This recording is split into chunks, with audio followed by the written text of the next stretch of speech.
Okay. A physician has ordered an ABG blood draw, so blood gases, so we are going to get that from a patient. So, hello, Mr. Blank. My name is Trisha. I'm with Respiratory Care. Today we're going to draw some arterial blood gases from you. They're going to come from your artery instead of your vein.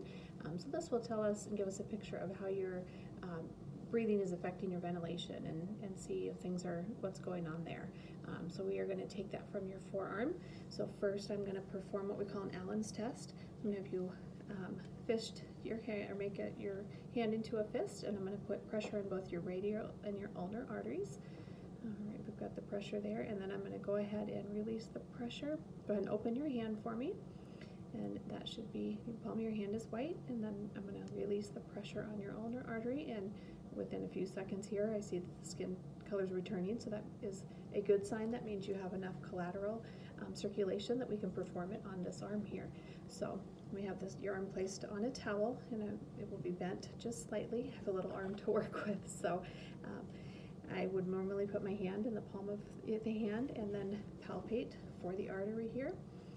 So what we're going to do is, we have all of our supplies. I've palpated the artery here. We have our needle, we have our Band-Aid, we have our gauze pad, and then we have our rubbing alcohol. Okay, so first I'm just going to rub that area. We would rub that in a circular motion for 30 seconds to prepare that.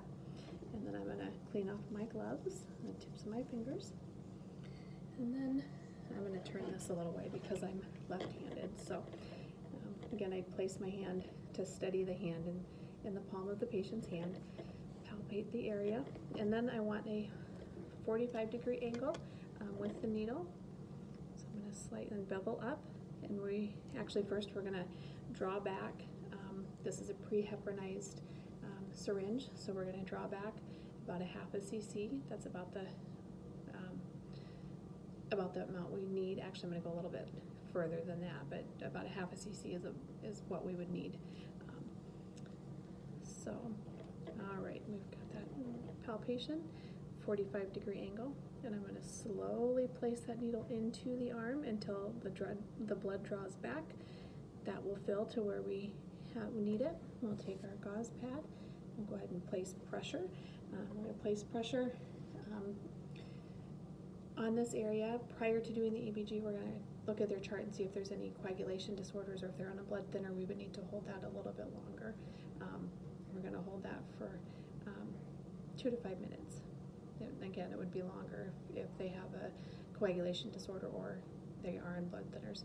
So then this needle can be placed into our cap over here so that we don't poke ourselves or anybody else, and then we can release that needle.